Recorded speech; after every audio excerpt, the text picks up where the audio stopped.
Hi, greetings, my Good Gas Mondays family. Thank you guys so much for joining this week's live stream of Good Gas Mondays with me, Krystal Tomlinson. In this episode, we're going to be talking about the fear of failure. So, as I give more persons time to jump onto the live, quick context about the discussion that we're having today. One, Good Gas Mondays is something that happens every single Monday right here on YouTube. We start at 9 o'clock most nights, but if there's ever a delay, we try not to push past a 9:20 start.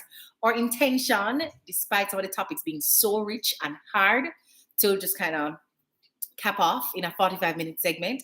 But we try our very best to wrap up in 45 minutes so that we don't keep you too long and too late on a Monday night. We know it's not our weekend night. So you have to get up and get moving on your work tasks, on any kind of prep work that you need to do to head into the day. So we try our very best to end at 45 minutes. We've gone longer, but please know that we do our best to end at 45 minutes.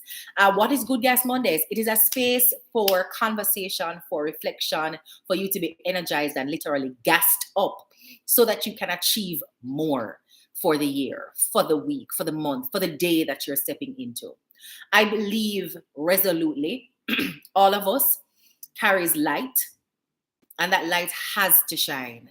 You have an obligation to make it shine. But in so many ways, we get distracted, we get discouraged, we get confused, we get derailed. Somebody pulls us off track, life stalls in a particular way, and we just shut off. We shut off the creativity, we shut off the energy, we shut off the desire, we shut off the responsibility that we have to shine the light. In essence, we shut off the light.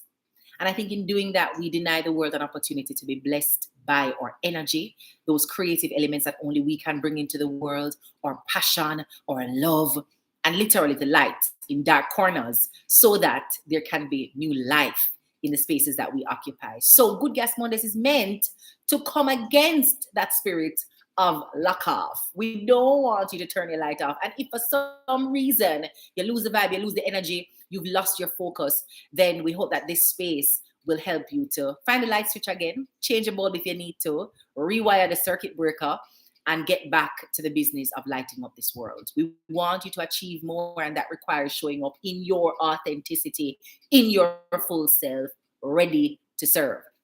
Now, one of the ways that we are primed to serve is around our goals. And I believe that if a goal is truly aligned to your soul work and your purpose, you can't go around it. You spend quite a lot of time dreaming about the goal, thinking about it, having desires and ambitions to accomplish it. It kind of haunts you. If you have a goal like that, drop it in the chat. You can say, yes, I have a goal like that, or you can tell me what the actual goal is.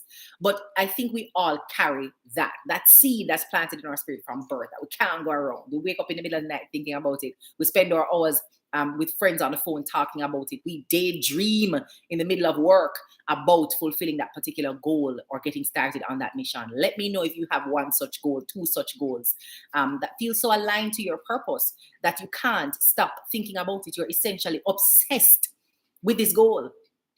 That, I think, is the priming of the spirit to start working on those goals. But things get in the way. And one of the things I'm talking about this tonight in our Good Gas Monday session is the fear of failure. Now, the fear of failure can look different depending on who is wearing it, where you are in your life when you put on the fear of failure clothes, and the reason that's driving that fear of failure. But you'll know you're struggling with it if a few of these things are coming up for you. And let me know if I touch a corn or I'm speaking to your issue. One of the ways that the fear of failure emerges for many of us is in the way we worry. We worry about the thing we have to do, the thing we must create, the change that we must make. We worry about the opinions people will have of it. No, that's not always the case, but I know I have had that experience when I am called to do something. Everything is lining up in terms of the chips on the table, and I start to think about not whether or not I have the skill, not whether or not I can have an impact, not whether or not this is the right time, if this is aligned. I'm not thinking about those things. I'm thinking about what other people will have to say. You know, will this be something that is criticized? Will this be something that is rejected? Will this be something that is embraced? Will good things be said about it? Will bad things be said about it? How many people will say the good things? Will there be more naysayers than there are people speaking life over it? I've been in those moments in my life. And as much as my work revolves around courage and dealing with fear, make no mistake, I come from a place where fear was driving my behavior. And the minute I understood what that was and how to get over it, it changed the dynamic and the trajectory of my life. It changed how I dealt with criticism. It changed how I dealt with taking risks because I understood where the fear was coming from. I wasn't pretending that it wasn't there. And I was not trying to be comfortable with it either. So be careful, right? That you're not trying to get comfortable with the fear and be okay with it and name it as a part of your character, because that is also dangerous. But I have been in a space in spaces, right, where fear was the first thing that showed up in the form of worrying about what other people thought, if they would like it, if they would not, and if it failed, how loud would the criticism be, you know? So if that sounds like something you're struggling with, that is a part of how the fear of failure can manifest. It is not always, I am not starting because I am afraid of failure. It might not sound like that voice. It might say, I wonder if they will laugh. I wonder if they will judge me. I wonder if they will think I'm trying too hard. I wonder if they will think that I'm following somebody to do this and it's not something that I really want to do. I wonder if they will think I'm authentic. I wonder if they'll think I'm a faker or an imposter. I wonder if anybody will buy. I wonder if anybody will register. I wonder if anybody will come. So we ask so much of those questions. We don't realize it's the fear of failure that's driving it. We tell ourselves that we're looking at the coin from both sides, not looking on no coin from both sides. We're looking at one side of the coin. The other side of the coin barely got 2 minutes from us in terms of attention, but this back side of the coin with all the negativity has our full attention and dedication, right? It's not strategic and tactical analysis. It is fear asking you to worry and therefore not do what you're supposed to do because of what people may or may not think. Another way the fear of failure might be showing up for you is that you're worried about disappointing the people who you want to make proud. And for some of us, that can be our parents. So there's something that you need to do, and instead of doing it, your mind is fixated on disappointing somebody that you really want to feel proud of you. For parents, it can be your children. For couples, it can be your spouse or your partner. If you're in the workspace, it can be your mentor. So maybe you want to leave the job and go and start something else because it is your soul work, it's calling you. But you're worried. You're so worried about what your mentor in the workspace might say. And you don't want to disappoint them. Or maybe you have people invested in this thing that you're doing, and literally failing at it will cost them money. And you are worried about, again, disappointing them. That comes from a fear of failure, because people who are operating from a position of courage mitigate risks, but they don't sit down and worry that the risk is going to manifest and then sink the ship. That's not how somebody operating from a place of courage takes on a risky situation. They mitigate the risk. They do everything in their power to prevent it from happening and then have a plan on what to do in case it happens, because we expect to win. And so we're planning for the win, and we're coming up with a winning strategy every time because we're not here to lose. I was born a winner. Yeah, you have to believe that, right? You have to believe that. Otherwise, you worry so much about disappointing people that you never start. And that sometimes is what disappoints them, because did they not encourage you up to this point? Did they not support you up to this point? Did they not invest in you up to this point? But here you are failing to move because you're worried about disappointing them. And it is that failure to move that actually disappoints them. Another way that the fear of failure can show up for you is as you're thinking about your capacity and your skill, you're doubting that you are capable enough, that you are ready, that you are the person for this job, that this is perhaps beyond you. You know, you don't have the experience, you don't have the paperwork, you don't have the backing, you don't have the crowd of people behind you, you don't come from that background, you don't come with those resources. And so, yes, it is going to require a new level of discipline and commitment, and you don't have it easy. So the hard way to go hard for your learning, for the difficulty that you will have to encounter to develop a skill, you're using that as though things in life don't require us to grow, as if you've always had an easy pass through everything in your life. Come on, man. Come on, woman. This is not new to you, to have to train, to have to prepare, to have to get a skill. I mean, we're all going through school. We know what it means to prepare for the big moment /test. We've been doing this all our lives, studying and preparing. But here you are in your grown age, thinking that if you have to prepare for something, it means that you're not going to be successful at that thing. Illogical, right? Because everything in life tells you that if you have to prepare for something, you prepare for something so that you can be prepared for that thing. But fear doesn't operate rationally. It tells us that because we are not already equipped, we cannot be successful in this space. Another way that the fear can be showing up is in your physical body, right? Like how your body feels when it's time for you to do something. Public speaking is a great example. As a public speaking coach, I see that in my clients sometimes. They will admit that they will be ready and prepared and get backstage, hear their names called, see somebody say, yes, your turn to speak. And the feeling in their body literally is as if they're sick. The head starts to spin. They have a headache. They have a tummy ache. They want to throw up. They wake up from in the morning that they have that presentation, feeling all kinds of pain. Everything is wrong. Everything is wrong. Dizzy spells, and this is all mental, right? Nothing substantive has changed in their environment, but they are thinking that they're going to fail, and it creates a response in the body. And then another way that you could be experiencing the fear of failure, as you are supposed to be preparing to do your work, what you're doing instead is distracting yourself from that work. So you're supposed to be dedicating 3 hours a day to a particular thing, 2 hours a day to a particular thing, but you answer your phone every time it rings inside that hour or 2 or 3 that you're supposed to be working.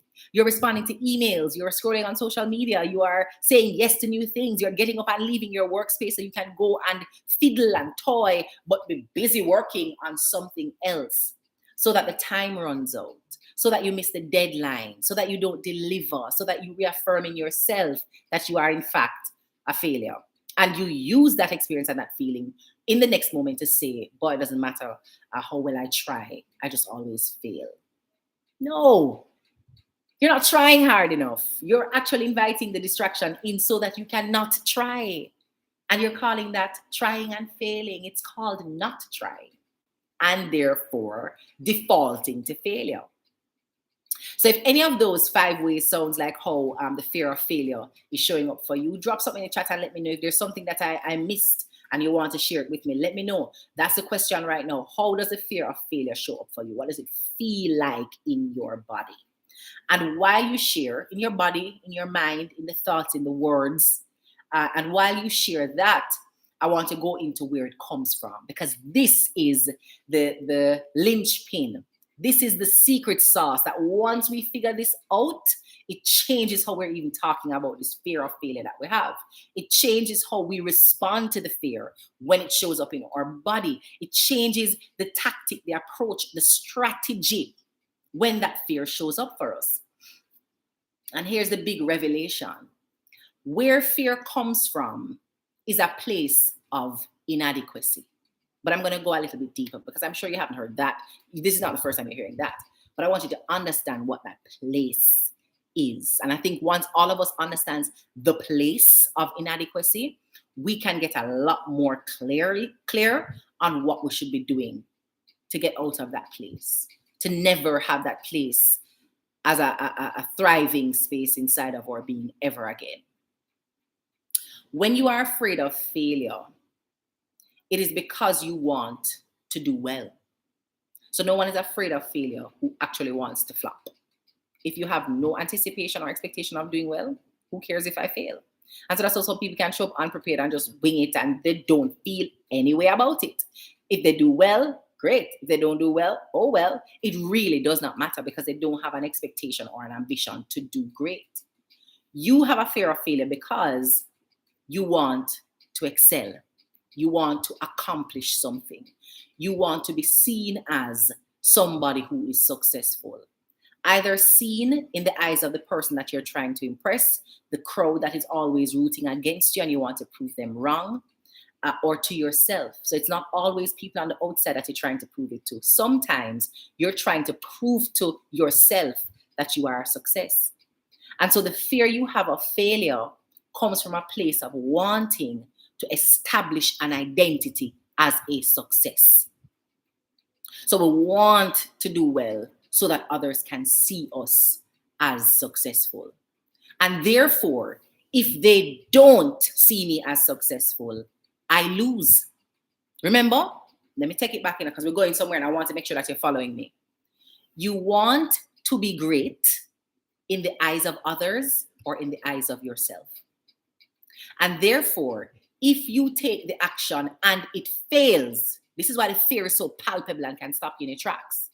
If you take the action and you fail, that person that you want to impress is not impressed.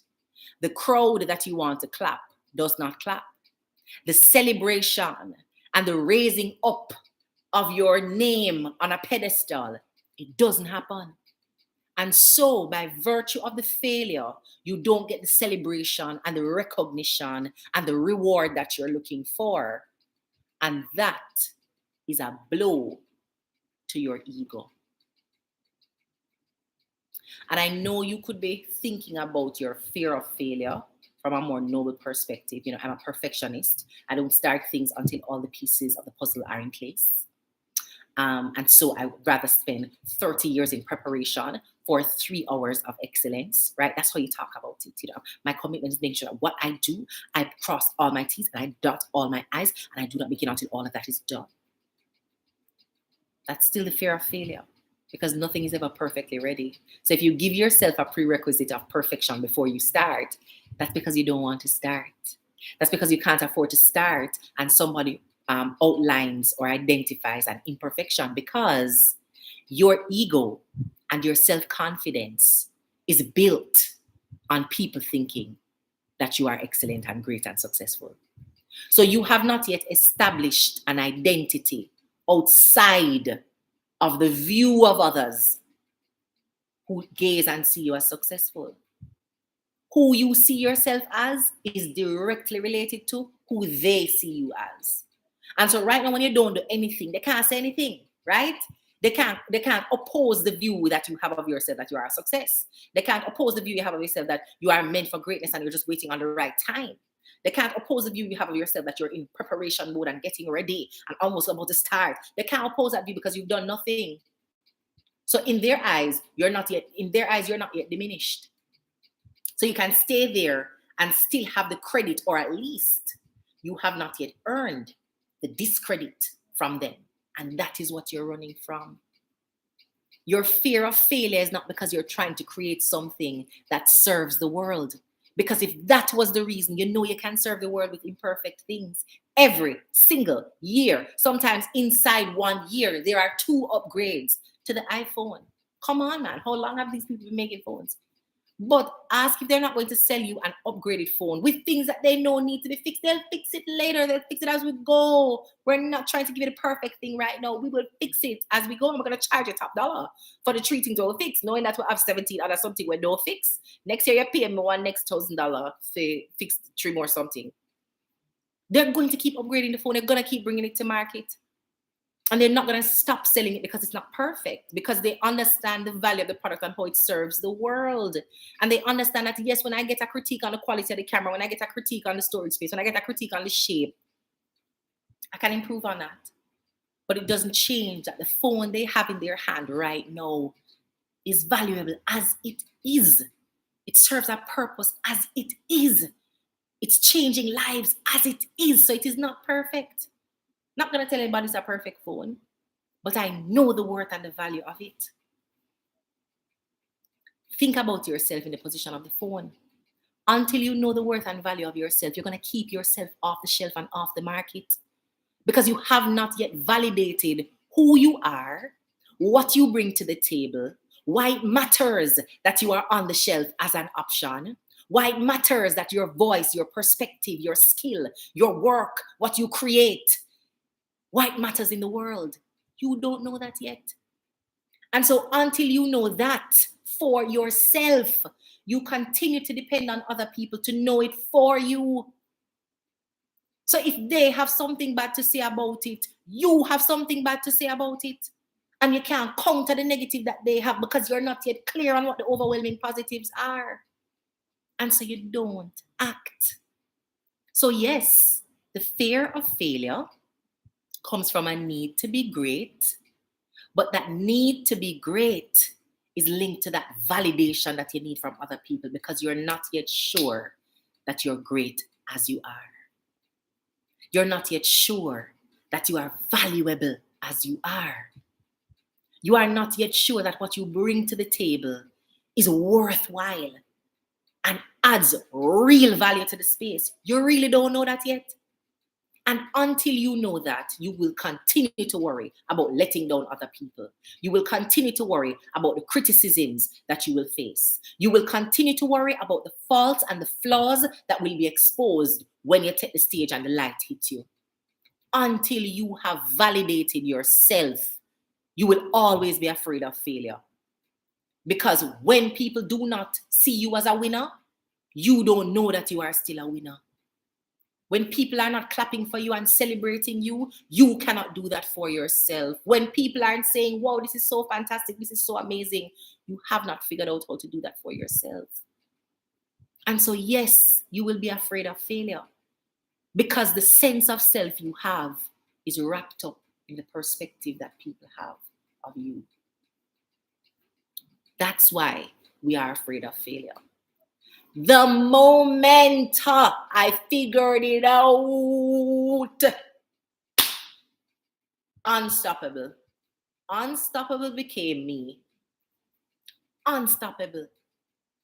Because how could I not validate myself and my ideas first? How could I not see the worth and the excellence in what I was bringing to the table as a skill set first? How could I get out there and be waiting on them to think the work, the effort, the idea was worth it first? I had the order wrong. And the minute we reorder the perspective, yes, we're going to take feedback, but it's going to be goal relevant feedback. It's not everything you say about what I'm doing I'm going to consider and take to heart. I don't have space in my heart for everything that everybody has to say. So I only take what is relevant to improving on what I'm doing. But it's not going to be the external validation that gets me started first. It's going to be the internal validation. That is how people get moving on their goals when nobody believes in them. That is how people get moving when all the chips are stacked against them and the loss is more certain than the success and the gain. That is how people get up in the morning after facing failure after failure after failure and still believe that they can win because they have validated themselves first. And so fearing failure is irrelevant because if I fail, so what? What do I lose if I fail? If you feel like you lose your sense of self and confidence when you fail, it means that you don't know who you are, you don't know what kind of energy you carry, because how you going to lose yourself in an experience? You're bigger than every experience that you're going to encounter and experience in life. You're bigger than it. You are creating those experiences. So how can you be made less? How can you be made less than by the thing that you are creating? That is like if you believe in God, that's like human beings diminishing God. That's not possible. It's not possible. So how can the experience that you are creating, how can it diminish you? It can't. It lives only through you. So yes, I have launched a business and it is not generating any profit. And there are people who have something to say about it. Am I going to close the shop? No. Not if I am clear on the value of this product. Not if I am clear on the worthiness of this service. Not if I am sure that I can figure out a way to bounce back and build some resilience in this thing here and get back to the top. But I have to know that. If I do not know that, then yes, the criticism from somebody else is going to stop me from starting because I'm only confident in myself if they are confident in me. Yes, I'm not going to move forward. How am I going to move forward if moving forward disappoints that person? I need them to like me because if them don't like me, I don't like myself. Of course, I'm going to be too busy doing every other thing except what I'm supposed to be doing. Because if I fail, I lose this status and I lose this position and I lose this perspective that people have of me, of being a winner, of being, here is it now, here's the other layer, somebody. Because wrapped up in this need to accomplish and to be great, The core of that is that we want people to see us as winners, as accomplished, as worthy, as somebody. And when we do not win, the words they use tell us that we are not somebody. When we do not win, we don't get the support and the community and the cheering on as though we were somebody. We get the turned backs, we get the closed doors, we get the bad talk, we get the gossip, we get the laughter and the jeering and the teasing that make us feel like we are not somebody. And so that kind of response when you fail, because remember, by yourself, if you fail, what is the real consequence? I mean, if you're not losing money and you're not losing your health and your sanity, what is the real cost of failure that you're fearing? What is the real cost of the failure that you fear? Loss of money? You can make back money. You can make back money. You've been making money all your life, like you generate money. And you lose money in several other ways again. So it's not the loss of money. What is the real thing that you think you lose if you are to fail? You lose the sense of being somebody. Because too many of us have our identities wrapped up in people thinking we are somebody. So let's break this down for you. We hear about that Usain Bolt saga, the woman who robbed several clients, not just Usain's account, several clients of their hard-earned money so that she could show up as somebody in her life. She was willing to steal so she could show up as somebody. And what was she using to be somebody? The financial success.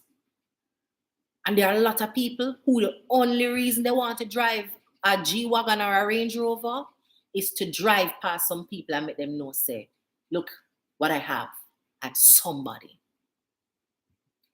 Look at my business that is growing and thriving. I am somebody. People not knowing that they are the ones who have that would have pressured them from night till day. Because people must know that I have accomplished this. And so they will see me as somebody. If they don't know, you don't lose anything, Actually, you don't lose anything if they don't know. But what does your ego gain? The feeling that it is seen as somebody. And so many of us are running away from the pain of not being seen as somebody, of proving the people who wanted to desmodify us, the people who wanted to see us lose, the people who've been talking about how we're losers all our lives. We're trying to avoid proving them right. Because the image, the opinion, the perspective of them is louder than the perspective that we have of ourselves. Any day you change the definition of you, any day you get clear on the power that you really have, any day you're able to self-identify, self-validate, develop the self-love and the self-respect, the fear of failure cannot take root. Because you have affirmed yourself first, you've affirmed your worth first, and you know that in the awe and might and power of that worth, one no from somebody cannot destroy your worth.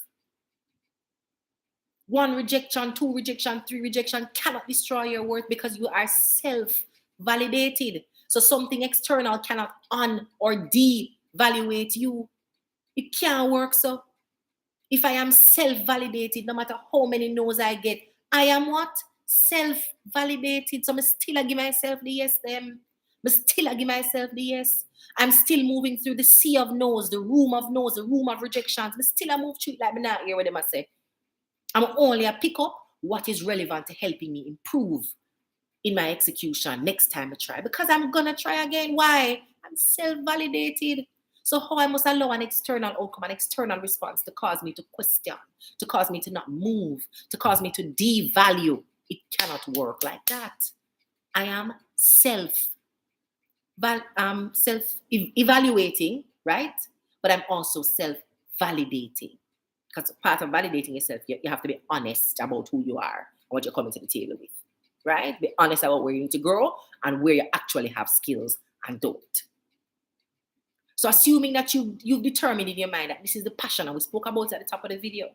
From your born, you think about to do this thing. From you know yourself, from you hear this, from you see that, you can't stop thinking about something. That's your soul and your spirit telling you that this aligns with the skills, the passion, the interest that you have. Go do it. But until you validate yourself as someone worthy of carrying that dream to life, worthy of planting that seed and seeing it bear fruit and develop a harvest, until you believe that you are worthy of that, of that awesome burden, that you could actually do this. If you don't believe that, of course you're going to be afraid of failure because you don't believe that about yourself. And so if you are to try, you're assuming that you're going to fail, and then other people will not believe it about you. So I better me alone and believe it than for go try it and then prove to other people say, I could not have done it in the first place. That's what we're worried about. How we lose our sense of prominence, our sense of respect from others, how they view us. We can't afford to do anything that doesn't amplify the view that people have of us being successful, of us being winners. And so we are afraid to fail because failure compromises that. Release that. Stop worrying about what people are going to think. And I say that not in a flighty, airy-fairy way, as though people's comments and opinions do not have an impact. I know it can have an impact. But guess where you have control and power? In creating your internal state. Do you think you're a loser? So if you lose, why does that change what you think about yourself? Why does that experience change what you think about yourself? You cannot be a loser. You've been winning every day of your life. Every day you get up and draw breath is a win. And nothing that you've gone through so far has taken life and breath out of you. You're still winning. So what about this thing you make you think you're going to become a loser as a result of? It don't work so. Doesn't work like that. So the first job that we have, if we are supposed to overcome this fear of failure, the first job we have is to validate ourselves. And know that no matter what you experience in this world, it does not diminish your power. It does not diminish your skill. It does not diminish your talent. It doesn't diminish your worth.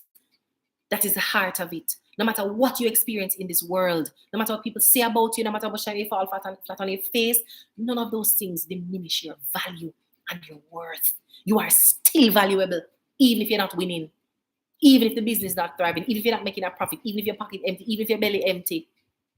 You are still valuable and worthy. So you can try and you can fail and you're still worthy. You can try and you can win and you're still worthy. You can try and you alone believe in yourself in the first part and nobody believe in it. You are still worthy whether them a clap or not. Clap yourself. If you need to hear the noise, just go and clap yourself. You are still worthy. Stop occupying your mind with the fear that comes from thinking you are unworthy. No matter what the outcome is from this passion project, from this new idea, from this creative enterprise and exercise, from this next step that you want to take, from this big shift and turnaround that you're going to make and everybody's going to look at you and think that you're crazy. Even if they think that, you have to first believe that you are what? Still worthy. Still have worth, no matter what you experience in life. And ladies and gentlemen, that is where the fear of failure comes from. Believing that we lose our worth if we do not win.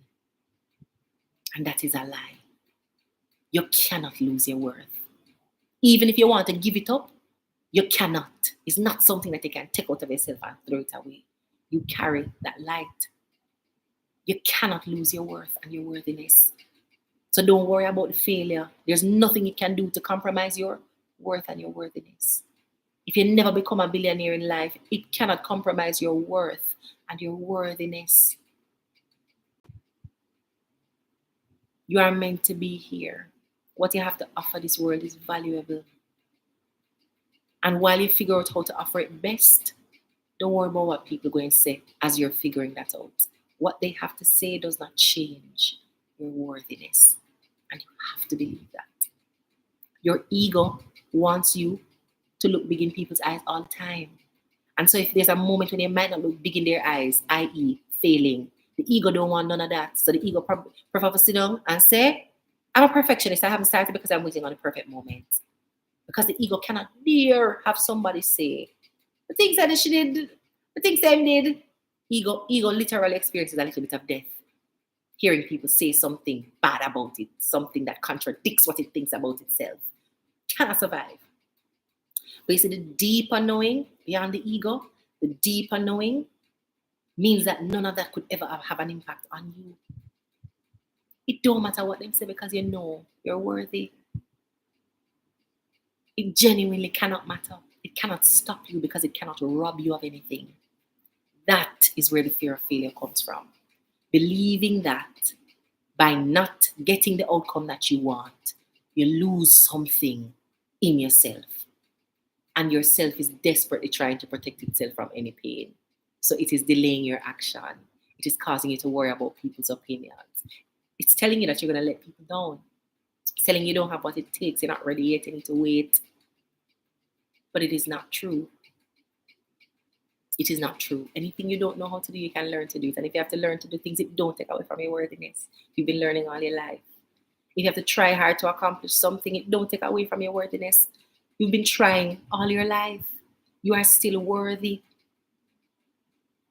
So I'm hoping to challenge that voice in your head that tells you if you don't have a big crowd clapping you, if you don't have everybody saying great things about you, if you're not guaranteed a spectacular entry into the market, into the space, into the room, you don't want to do it.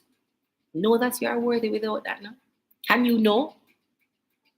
Because people who just know are the kinds of people who get up and start talking, even when they have a lisp and a stutter. People who know can wear them one pants, come and work every day with a smile on their face and a sense of pride. They know that none of that robs them from their worthiness. People who know can wear the shoes with the front title lift off and still walk with them spine tall and them head up high. They don't get up and worry about people thinking that they're a failure because they can't buy the newest shoes and the hottest. They don't worry about that. They don't worry about the criticism. They get up knowing that they are worthy no matter what they're wearing. No matter if they're walking, hopping bus, riding bicycle, taking taxi, or driving in them own car. It don't matter. None of those things change their worthiness. It don't matter if they're the owner of the business or the janitor in the business. They know that none of that changes their worthiness. Those are the people who can show up and give their best every time. Those are the people who you hear them talk. Sometimes you say to yourself, "Why? Oh, when they get the courage, they become. Wish me the courage there." They know that they are worthy. So no matter how people snicker while they're talking, no matter people roll them eyes while, no matter how you want them to sit down and shut up, they know that they are worthy of being seen and being heard. So no amount of fear of criticism and fear of failure and fear of this will stop them from showing up as they are. Because as they are, they know they are enough.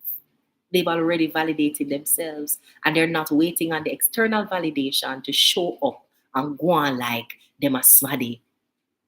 So I'm asking you to override that desire to become smaddy off of the words, the compliments, the clap, the cheer, the approval and affirmation of others. I'm encouraging you to smaddify yourself on your own, to show up with your idea, to show up with the discipline to do the work that you've always said you wanted to do. Show up and do it like you're smaddy. Do it like you know, say, no matter what the outcome is, you're still smaddy. You're still somebody. And no matter how it turn out, you're still somebody. No matter what they say and how they laugh and how they judge and how they, you're still somebody. And they can't make you less of somebody by criticizing you. A failure, an experience with failure don't make you less of somebody. You are still somebody. So get up like smaddy, chest high and head high. Get up like smaddy and go and work on these goals that you have. And stop thinking about how other people going to think this and say that and what. Yeah, they might not think you're smaddy, but who start counts more. You're smaddy. You just affirm that too in case you don't have it in your heart and in your head saying right now. You are somebody. And no matter how this thing turn out, you're not less of a somebody because of it. You don't lose any worth because you're not registering win after win after win. You're still somebody. So we're going to get up and have confidence in ourselves because we know, say, as we are enough. We don't need nothing else in order to start. We don't need somebody else to say you can do it to start. No. As I am enough and I know that I can start where I am with what I have. But you have to know that. And you can't allow this need to be approved and affirmed by others to prevent you from knowing the truth that is inside of you. So just get started. Don't allow the root of that fear of failure, the root being a sense of inadequacy, the root being needing other people's approval to feel big, the root being needing people to see you as a winner, see you as worthy, see you as somebody who is respectable, see you as somebody who they can aspire to be. The need for people to see you as that person.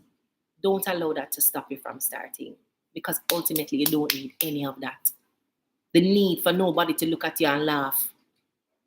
How do you show up in the world with that as an expectation? Managing other people's response to you. That's a little bit of madness. It has to be your response to yourself and your response to those situations. But don't allow the need to have people see you and build you up to stop you from building up yourself. You're not sure if it's going to turn out 100% the way you want. Don't let that stop you from showing up and giving your best as yourself. We can learn on the way. And I never want you to forget that you can learn on the way. What you don't know now, don't let it stop you from doing what ought to be done now. We can learn on the way. I hope this has been nourishing for you. I hope this has breathed some life and some courage into you. I hope you are seeing a little clearer where that fear of failure comes from and how you can identify it and talk it down. And importantly, I'm hoping that you're seeing the truth behind all that I've said, which is that you're worthy no matter what the outcome is. Don't fear that you will lose anything because of the outcome. Fearing it to the point that you don't start. Nothing changes about your worthiness. Nothing changes about your power. Nothing changes about your capacity and your skills and your ability. If you fail, you are still worthy. And you still have a duty and an obligation to bring and shine this light that you have into the world. So I hope you feel gassed up. I hope you feel energized, and I hope you feel ready to take on this week, to take on the rest of the month, and certainly to make the most of 2023. I am rooting for you always, and I'm seeing the light and the energy and the power in you from now till I'm on in the seat. I'll never stop seeing it, believing it, and calling it out. So don't allow what the outcome might be to cause you to forget that you are enough. And you can start right now. And you can learn on the way. You are enough. Don't make the fear of failure tell you otherwise. Lots of love and blessings to you. Thank you so much for watching, for liking. Be sure to share this with anybody who you think might need to hear it. Watch it again if you want to refresh yourself on the perspective, to deepen your understanding of it. And be sure to comment, subscribe, and set the post notifications so that you can get a reminder to your email whenever we go live or share new content on the page. Until I see you again next week for another episode of Good Gas Mondays, I want to remind you, you are made. In you is vested a spirit. And it's not a spirit of fear. It's not a spirit of timidity. It is a spirit of power, of love, and of a sound mind. So don't make fear mad you. Don't make fear take your power. Don't make fear cause you to forget that you are and are worthy of love. And we can always start by loving ourselves first, by giving power to ourselves first, by settling our mind first. A spirit of what? Power, love, and a sound mind. Have a great week, guys. Take care.